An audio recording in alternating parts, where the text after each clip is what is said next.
G'day tippers, it's Rob, and this week I decided I might try to do something a little bit special as we come to the end of the regular season. I just wanted to say thanks for being a captive audience. I've quite enjoyed doing the tipping emails. It's been a great way to get to know a couple of you. I should say a shout out to Nat Reggie White, who continues to lead the table, followed by Damien crunching the numbers in the second spot, and yours truly still hanging on to third.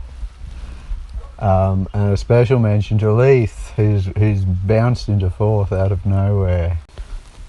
So, while I'm here exercising my inner YouTuber, I thought I'd surprise everybody with a safety share that I thought was relevant to the NRL tipping, and it's called concussion. It's just not funny.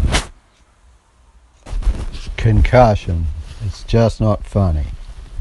As many of us who observe the great sport of rugby league know, players get concussed. It's true for all contact sports, so if you're inclined to play them or your kids are getting into them, you should definitely do your own research. That said, concussion, what is it exactly? Well, from the Queensland Brain Institute, here's a graphic.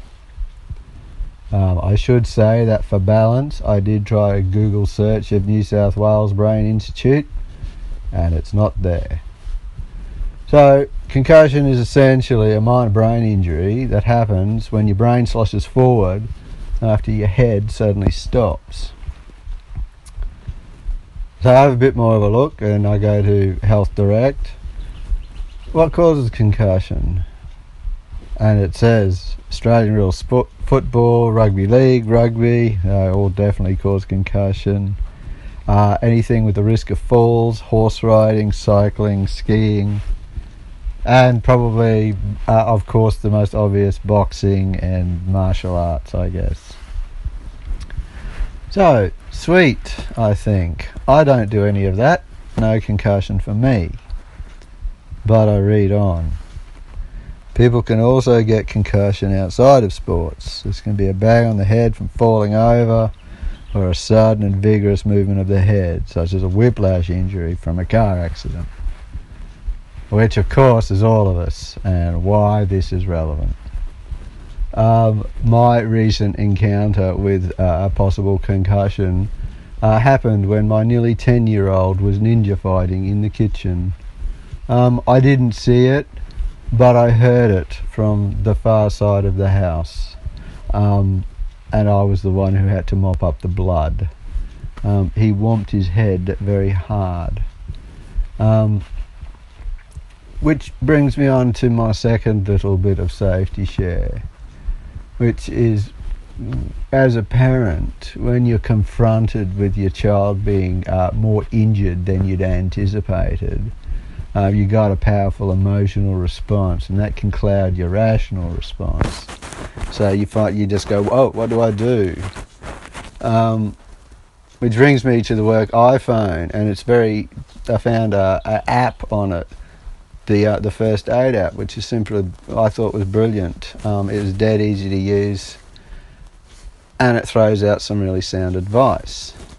I had a quick look at concussion and head injury, and yep, click, click, click, all very easy to follow.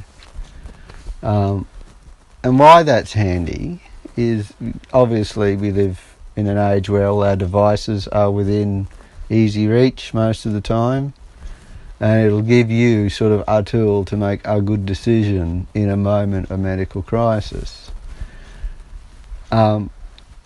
We also live in an age where we're all streaming information, and you might not think you need an app, but it particularly makes sense, I think, to me, if you're likely to be in an area outside of a good phone coverage, like if you're fishing or camping or four-wheel driving, where you are at a slightly higher risk to hurt yourself, and you may be the primary caregiver for a little while till help gets to you.